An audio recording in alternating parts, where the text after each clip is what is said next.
Everyone, उम्मीद करता हूँ आप सब अच्छे होंगे। एज आई प्रॉमिस, मैं फिर से अपनी द डोमिनेटर सीरीज़ की अपनी अगली क्लास, इस बार पॉलिटी की क्लास 7, जिसमें हम लोग अमेंडमेंट ऑफ द कॉन्स्टिट्यूशन पढ़ने वाले हैं। अमेंडमेंट तो आता वैसे पार्ट 20 में है, बट अभी हम लोग इसे कवर करने वाले हैं। इसका रीज़न ये है क्योंकि पार्ट 1 से लेके आप पार्ट 22 तक पढ़िए, 23 तक पढ़िए, एंडिंग कॉन्स्टिट्यूशन तक पढ़िए। जगह जगह में, हर जगह में मुझे अमेंडमेंट, संशोधन के बारे में आपको पढ़ाना पड़ेगा। तो अगर आपको पता ही नहीं रहेगा ये संशोधन होता कैसे है, क्या है, कब हुआ, तो थोड़ी सी दिक्कत हो सकती है। तो इसलिए ये चीज़ को हम लोग अभी कवर कर लेंगे, ताकि आने वाले हर क्लास में जब अमेंडमेंट के बारे में बोला जाए तो आपका विजन क्लियर हो। If at all you want this PDF, you will have to pay ₹99। नहीं दे सकते तो you can make notes from these videos. शुरू करते हैं। लिखा है, the power to amend the constitution is content in article 368 of part 20। मात्र एक ही पार्ट है जिसमें एक ही आर्टिकल है जो बताता है कि संशोधन कैसे करना है, क्या होता है, वगैरह वगैरह। ठीक है, तो कैसे किया जाता है, क्या होता है, उसकी डिटेल एक प्रोसीजर संविधान में लिखी हुई है। वो 7 या 8 स्टेप की प्रोसीजर, वो हम लोग अभी देख लेते हैं। सबसे पहले शुरू होती है बात, The process for amending the constitution can only be initiated through a bill that can be introduced only in either house of the parliament, Lok Sabha और राज्यसभा। यानी सेंट्रल पार्लियामेंट में आइदर लोकसभा और राज्यसभा, किसी भी एक जगह में आपको एक बिल इंट्रोड्यूस करना पड़ेगा। ये क्या है कि भाई हम लोग ये जो पार्ट है XYZ पार्ट में XYZ आर्टिकल को XYZ चेंज करने वाले हैं। ठीक है, आइदर लोकसभा और राज्यसभा, कोई भी स्टेट लेजिस्लेचर नहीं, कोई यूनियन टेरेटरी नहीं, कहीं पे भी और हम लोग नहीं कर सकते। लोकसभा और राज्यसभा, दो ही ऑप्शन है आपके पास, कहीं पर भी बिल इंट्रोड्यूस कर दीजिए। हमने बिल इंट्रोड्यूस कर दिया, फिर क्या हुआ, this bill can be introduced either bye a minister और अ प्राइवेट मेंबर। मिनिस्टर कौन है? मिनिस्टर वो है जो कि एक मिनिस्ट्री होल्ड करता है, एक ऐसा इंसान जो सरकार, अभी मान लीजिए फॉर एग्जांपल हम लोग 2 आदमी हैं। ठीक है, हम लोग 2 आदमी हैं, हम लोग दोनों इलेक्शन में खड़े होते हैं और हम लोग दोनों क्या होते हैं, जीत जाते हैं। आप भी जीते, मैं भी जीता। बट हम लोग जब जाके, आप भी आज से क्या कहलाएंगे, MP, मैं भी कहलाऊंगा MP, member of parliament. Member of parliament ही होना चाहिए, क्यों ना लोकसभा राज्यसभा में इंट्रोड्यूस करना, स्टेट लेजिस्लेचर का यहाँ पर कोई काम नहीं। तो हम लोग दोनों MP है।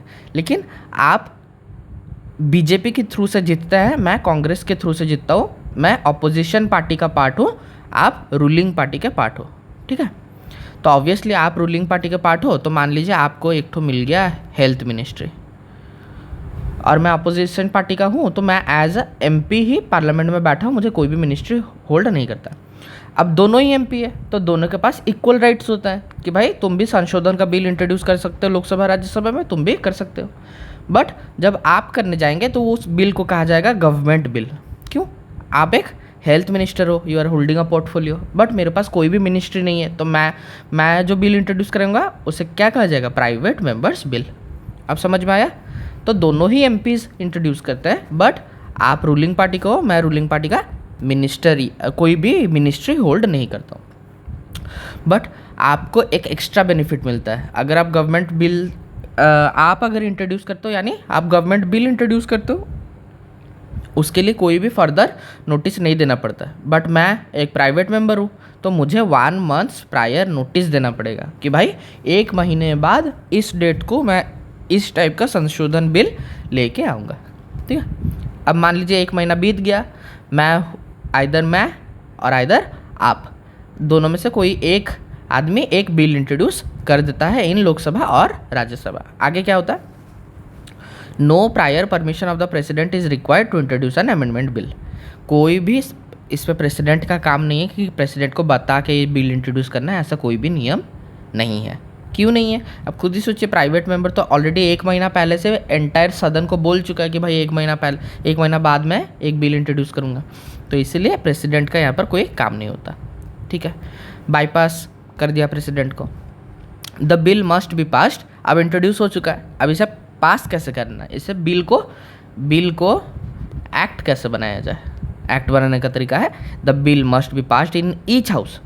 आप इंट्रोड्यूस कर सकते हैं लोकसभा में, आप इंट्रोड्यूस कर सकते हैं राज्यसभा में, but that bill will travel to the other house for ratification. यानी अगर लोकसभा में इंट्रोड्यूस किया, लोकसभा से पास हुआ तो राज्यसभा के पास जाएगा पास होने के लिए।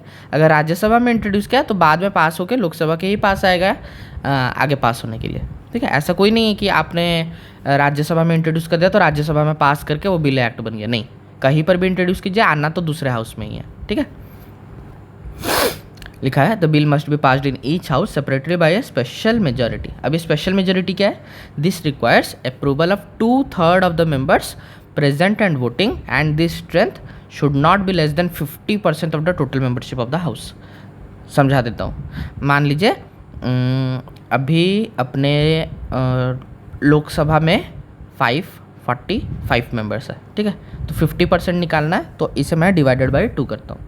तो 2 2 ज़ा 4, इधर आया 2 7 2 2 ज़ा 4, तो लगभग 272 मेंबर्स होते हैं, इसका आधा। ठीक है, 545 मेंबर्स के जो प्रेजेंट स्ट्रेंथ है उसका आधा होता है 272। यानी दिस रिक्वायर्स, जो भी आपने बिल जो भी हाउस में इंट्रोड्यूस किया है वहाँ पर requires approval of 2/3 of the members present and voting, यानी 2/3 दोनों कंडीशन, ये कंडीशन नंबर 1, ये कंडीशन नंबर 2। कंडीशन नंबर 1 क्या है?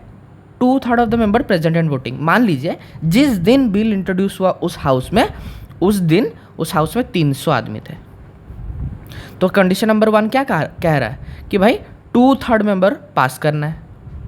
300 का 2/3 कितना होता है बाबू? 200।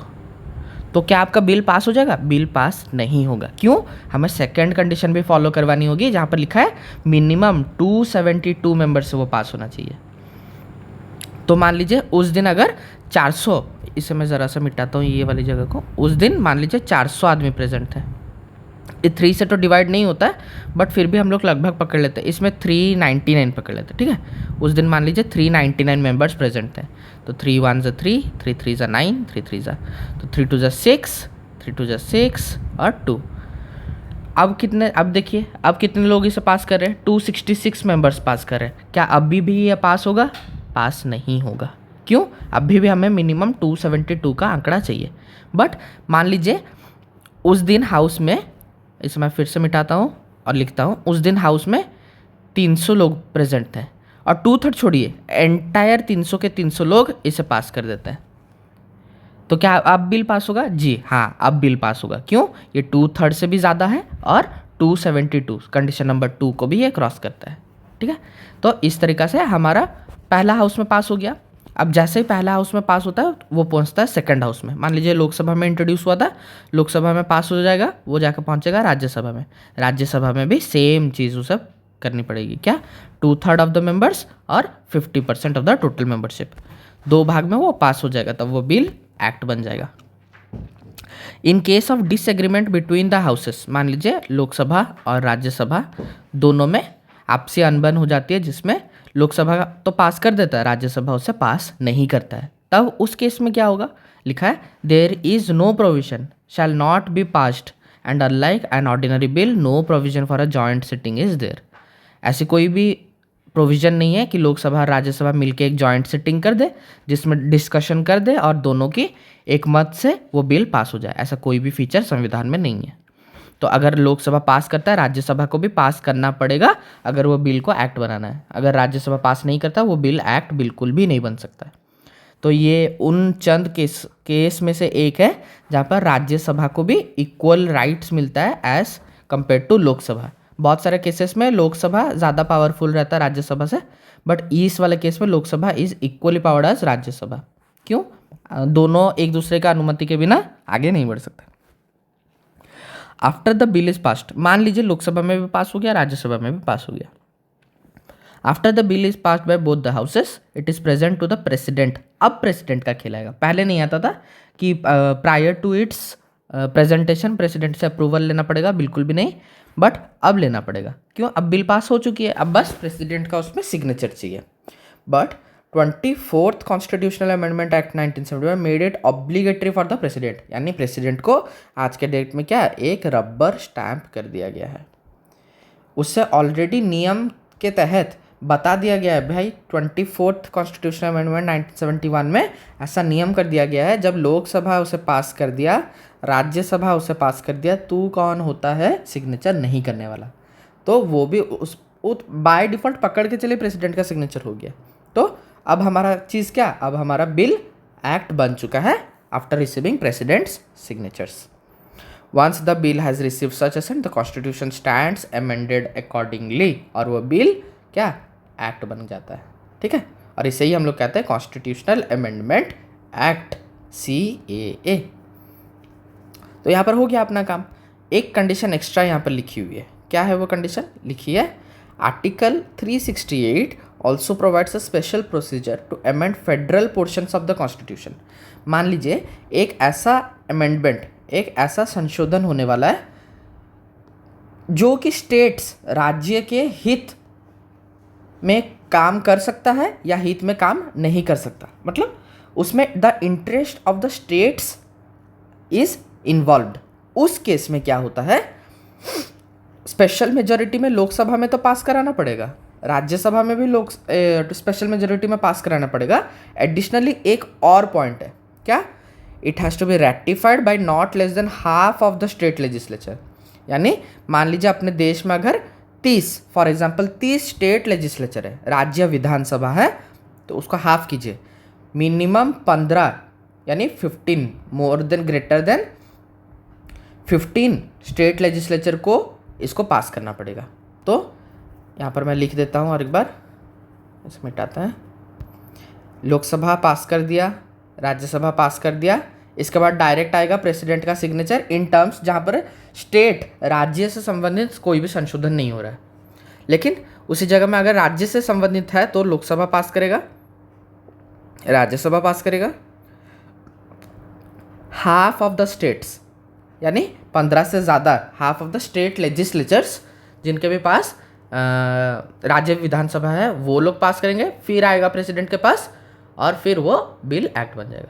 तो एक एक्स्ट्रा स्टेप यहाँ पर ऐड हो रहा है जहाँ पर भी स्टेट्स के इंटरेस्ट इन्वॉल्व्ड है, ठीक है। बट यूएस में ऐसा नहीं है, यूएस में यहाँ पर लिखा है ना भारत में हाफ, यूएस में 2/3, यानी अब सोचिए मान लीजिए टोटल 30 है, भारत में उसे पास करने के लिए आपको 15 मिनिमम 15 राज्यों से अनुमति लेना पड़ेगा। लेकिन अगर ये यूएस होता तो इसके 2/3 यानी मिनिमम 20 से आपको पास कराना पड़ेगा। तो आप देख रहे हैं राज्यों की सहमति ज़्यादा मैटर करती है यूएस में, बट इंडिया में क्या है, मान लीजिए आपके 15 राज्यों में सरकार है, आप वहाँ पर अपना पास करा लेंगे। यूएस में 20 राज्यों में आपकी सरकार होने पड़ेगी तभी वो चीज़ पास होगी।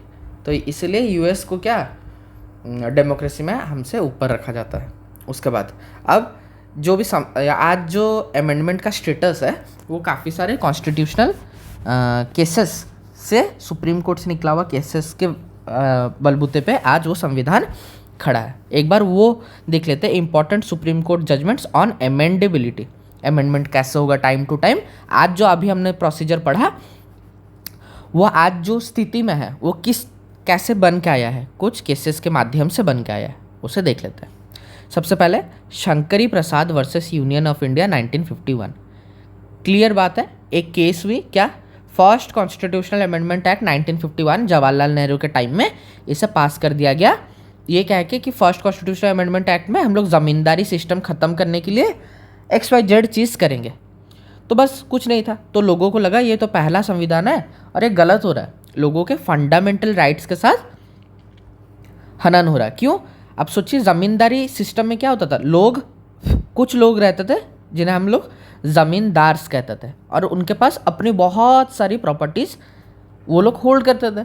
फर्स्ट कॉन्स्टिट्यूशनल अमेंडमेंट एक्ट ने कहा कि भाई ये जो लोग हैं, इस टाइप के लोग को, ये बिचौलियों को हटाना पड़ेगा और ये बड़ा बड़ा पैच हम लोग इक्वली डिस्ट्रीब्यूट कर देंगे अमॉन्ग आवर सिटीजन्स, छोटे छोटे प्लॉट कर देंगे और लोगों में बांट देंगे ताकि इस तरह के ज़मींदार साहूकार लोग भारत से हट जाए और इक्वल डिस्ट्रीब्यूशन ऑफ रिसोर्सेस हो जाए। तो सुप्रीम कोर्ट में पहला केस हो जाता है कि भाई ये जो ज़मींदार है ये भी तो लोग हैं ना, इनकी ये पुश्तैनी ज़मीनें थी, तुम ऐसे कैसे उनसे छीन के किसी को भी बांट दे सकते हो ज़मीन, तो ये गलत है। तो इसके बलबूते पे शंकरी प्रसाद नाम का एक आदमी था जिसने सुप्रीम कोर्ट में वर्सेस यूनियन ऑफ इंडिया में केस कर दिया। क्यों, फर्स्ट कॉन्स्टिट्यूशन अमेंडमेंट एक्ट 1951 से वो सहमत नहीं था। Supreme court held that any part of the constitution including the fundamental rights can be amended.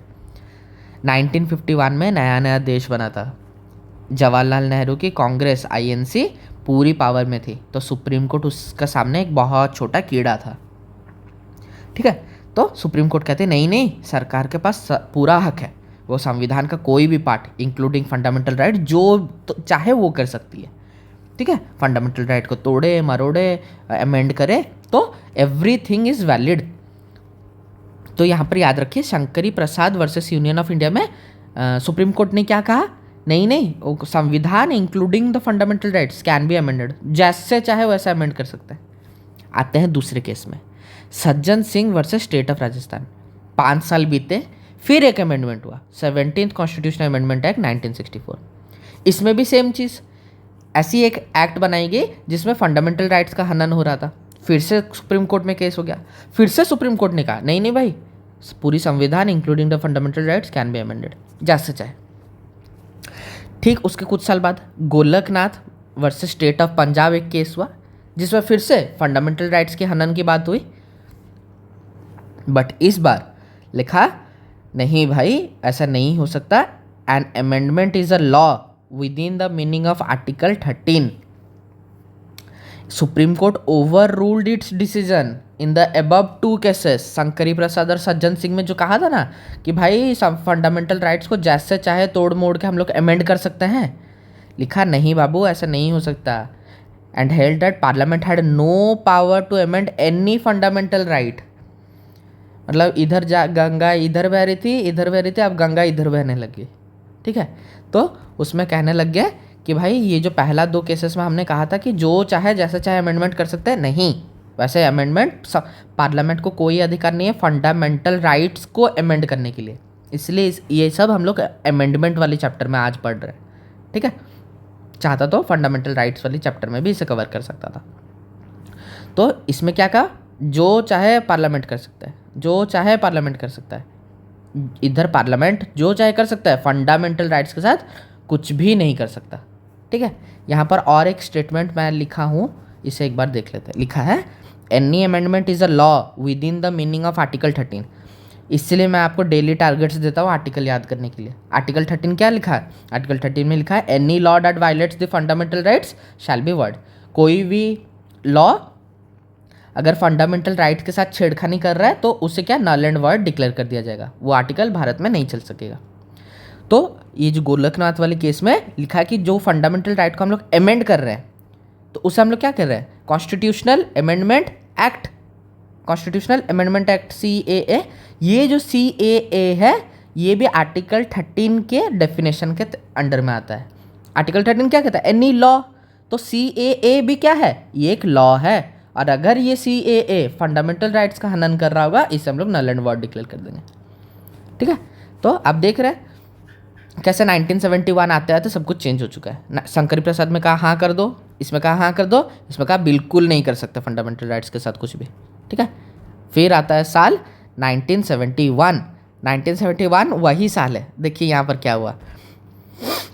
जैसे ही गोलकनाथ 1971 में सुप्रीम कोर्ट ने कहा नहीं भाई तुम लोग कुछ नहीं कर सकते, पार्लियामेंट को अधिकार नहीं है फंडामेंटल राइट्स का हनन करना, तुरंत पार्लियामेंट ने एक एक्ट ले आया, 24th कॉन्स्टिट्यूशनल अमेंडमेंट एक्ट 1971। कुछ ही दिनों के अंदर एक एक्ट ले आया जिसमें कहा to bypass the Supreme Court judgment in the Golaknath case, कि तुमने क्या कहा था, हम लोग आर्टिकल 13 के अंडर में आते हैं, फंडामेंटल राइट्स को कुछ नहीं कर सकते, भाड़ में जाओ। लिखा है दिस अमेंडमेंट मेड 2 चेंजेस। क्या क्या चेंज कर दिया 24th अमेंडमेंट, लिखा है चेंज द ओल्ड हेडिंग, नाम ही चेंज कर दिया आर्टिकल 368 का, इंदिरा गांधी ने। 1971 में किसका सरकार था, इंदिरा गांधी का सरकार था। पहले नाम था procedure for amendment of the constitution, संविधान को कैसे संशोधन किया जाए, उसका नाम चेंज करके लिख दिया power of the parliament to amend the constitution and procedure. यानी दिखा रहा है यहाँ पर क्या, हम लोग सुप्रीम है और प्रोसीजर भी हम लोग ही डिसाइड करेंगे। और दूसरी चेंजेस क्या कर दी, further the amendment provided that nothing in article 13 shall apply to the any amendment under article 368। कोई भी भारत में संशोधन हो आर्टिकल 13 के साथ हम लोग लॉ में काउंट ही नहीं होंगे, हम लोग का जो मर्जी हम लोग करेंगे। तो 24th amendment was direct challenge to a Supreme court.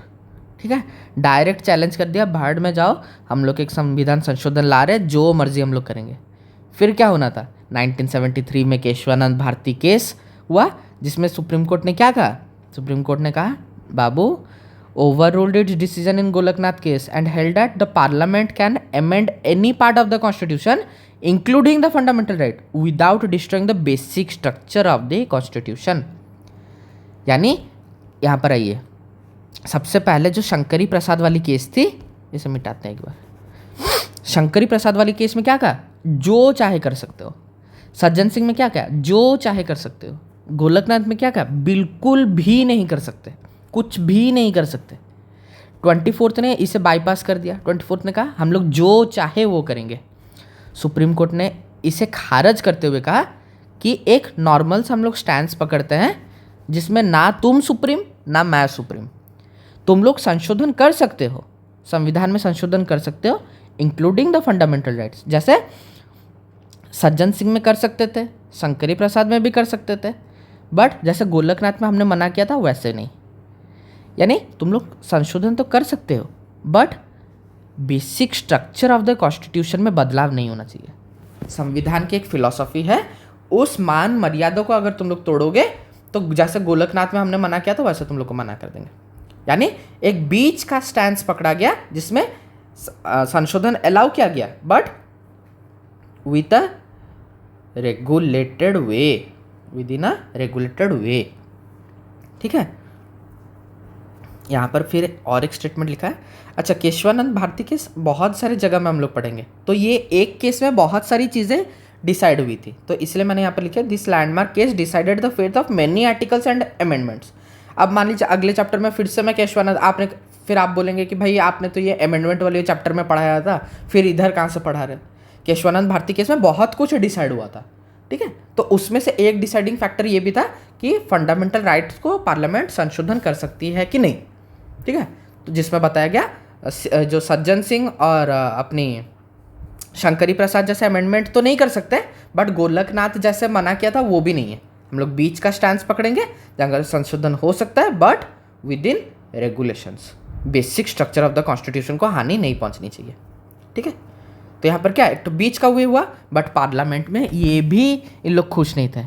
Indira Gandhi का माथा फिर से सटका और कहा, क्या कहा, हम लोग को बीच का वे बता रहा है, बीच का वे नहीं चाहिए, हम लोग को शंकरी प्रसाद और सज्जन सिंह वाला वे चाहिए, ना गोलकनाथ ना ये बीच वाला, ये दोनों हम लोग को मंजूर नहीं है। तो उन्होंने क्या किया, फिर से एक अमेंडमेंट ले आया, 42nd constitution amendment of 1976 added clause 4 and clause 5 to article 368 to provide that no constitutional amendment shall be called in any court on any ground। ऐसा नियम कर दिया, जाओ अमेंडमेंट होगा उसे कोई कोर्ट में केस भी उसका ऊपर नहीं हो सकता। इंदिरा गांधी ने ऐसा नियम बना दिया। केस होगा तब ना तुम लोग डिसाइड करोगे कि भाई ये होगा कि नहीं होगा, कि बीच का होगा कि बिल्कुल नहीं होगा, केस ही नहीं हो सकता। फिर क्या होना था, सुप्रीम कोर्ट का माथा खनका। ठीक मिनर्वा मिल्स 1980 वाले केस में कहा, नहीं बाबू ये जो तुम लोग लिखे हो ना क्लॉज 4 क्लॉज 5 368 में कोई किसी पे केस नहीं कर सकता, बिल्कुल गलत है। और ये basic structure of the constitution जो हम लोग केशवानंद भारती केस में बता था उसका ये डायरेक्ट हनन कर रहा है, तो बिल्कुल उसे खारिज कर दिया गया और 368 अपने ओरिजिनल फॉर्म में लौट के आ गया, जहाँ पर एक बीच का वे अलाउ है कि तुम लोग फंडामेंटल राइट्स हो या कोई भी पार्ट में संशोधन कर सकते हो बट विद इन रेगुलेशन। तो इस तरह से लास्ट में पार्लियामेंट को ठंडा होना ही पड़ा, सारा गुस्सा साइड में गया। इंदिरा गांधी भी मर गई, उसके बाद उससे गोली मार के हत्या उसकी कर दी गई और उसके बाद ऐसा सारे स्टेप लेने वाला और कोई आदमी था भी नहीं। तो यहाँ पर ख़त्म होती है संशोधन के बारे में सारे केसेस। अब हम लोग पढ़ेंगे डिफरेंस बिटवीन सिंपल मेजॉरिटी, तीन ही टाइप की मेजॉरिटी है, स्पेशल मेजॉरिटी और special majority plus ratification by states. Simple majority में क्या है, कुछ नहीं, आपको मान लीजिए कोई भी संशोधन है जहाँ पर लिखा है कि this thing if you want to change you will have to do it by simple majority. तो मान लीजिए उस सदन में 300 आदमी है तो 300 डिवाइडेड बाय 2, मात्र 150 लोग उसे पास कर देंगे तो वो सिंपल मेजॉरिटी से पास हो जाएगा। स्पेशल मेजॉरिटी थोड़ा सा अलग है, मैंने आपको समझाया कि क्या, resolution to be passed by both the houses by a special majority. Special majority क्या है, मैंने आपको समझाया, दो कंडीशन उसमें पूरा करनी रहती, एक 2/3 और एक more than 50% of the strength, जो कि पहले मैंने आपको बता दिया। Special majority plus ratification by states भी मैंने आपको बता दिया कि 2/3 plus 50% of the states, 50% of the total attendance plus ratification by half of the states, ratification by half of the states. तो 3 टाइप के यहाँ पर संशोधन है, मैंने आपको तीनों टाइप बता दिए। एग्जाम में क्या क्वेश्चन आता है, एग्जाम में आता है, मान लीजिए एक चीज़ दिया है कि सिटीजनशिप में अगर हमें कोई चेंजेस करनी है बाबू, मतलब सिटीजनशिप में आर्टिकल 5, 6, 7, 8, 9, 10, 11 इन सारे आर्टिकल्स में अगर मुझे कोई चेंजेस करनी है तो मुझे क्या चाहिए, सिंपल मेजोरिटी चाहिए, स्पेशल मेजोरिटी चाहिए, या special majority plus ratification by half of the states चाहिए। तो आपको याद होगा मैंने सिटीजनशिप में आपको पढ़ा दिया है कि इसमें सिंपल मेजोरिटी बस चाहिए रहती है, ठीक है। तो यहाँ पर देखिए सिंपल मेजोरिटी किस किस चीज़ में चाहिए, इसे मिटाते हैं, सिंपल मेजोरिटी इन सारी चीज़ों में चाहिए, और यहाँ पर लिखा है ना सिटीजनशिप। तो आप टेंशन मत लीजिए, एंटायर संविधान को मैंने ऐसे 8-10 पार्ट्स में डिवाइड कर दिया है, मात्र इतनी ही चीज़ों में सिंपल मेजोरिटी चाहिए। Special majority plus ratification by states मात्र 2 ही चीज़ों में चाहिए, representation of states in parliament, एक वो power of the parliament to amend the constitution जो अभी हमने पढ़ा, यानी जिस भी केस में राज्यों का कुछ राइट्स का हनन हो या चयन हो उसमें हम लोग क्या करेंगे, स्टेट्स का अनुमति भी लेना पड़ेगा। जिसमें नहीं है उसमें जो सिंपल मेजोरिटी या स्पेशल मेजोरिटी। यहाँ पर क्या लिखा, all other provision which are not covered by first and the third category, जो इसमें भी नहीं है, जो इसमें भी नहीं है, वो सब इसमें आ जाता है। तो हम लोग याद कैसे करेंगे, हम लोग याद करेंगे सबसे पहले इस वाले कॉलम को याद कर लिया कि भाई ये सारी चीज़ें आती है अपनी सिंपल मेजोरिटी में, फिर हम याद करेंगे ये दोनों को, भाई ये आती है अपनी special majority plus ratification by half of the states. Exam में अगर ये टॉपिक और ये दोनों टॉपिक को छोड़ के कोई भी चीज़ आए, आप आंख बंद करके उसे मार दीजिएगा स्पेशल मेजोरिटी, यानी ये वाले कॉलम में, ठीक है। तो हम लोग 2 वे में इसे याद कर सकते हैं, एक इसको याद कर लिया, इसको याद कर लिया, बाकी जो भी चीज़ बचा वो सबको हमने यहाँ पर डाल दिया।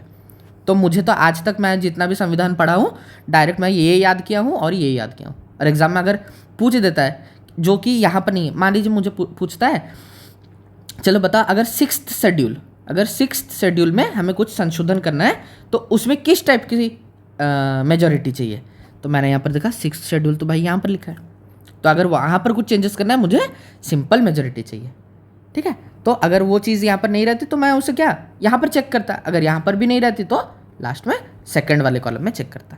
तो इस तरीक़ा से यहाँ पर हम अपना क्लास ख़त्म हो जाता है। आई होप आपको क्लास पसंद आई होगी।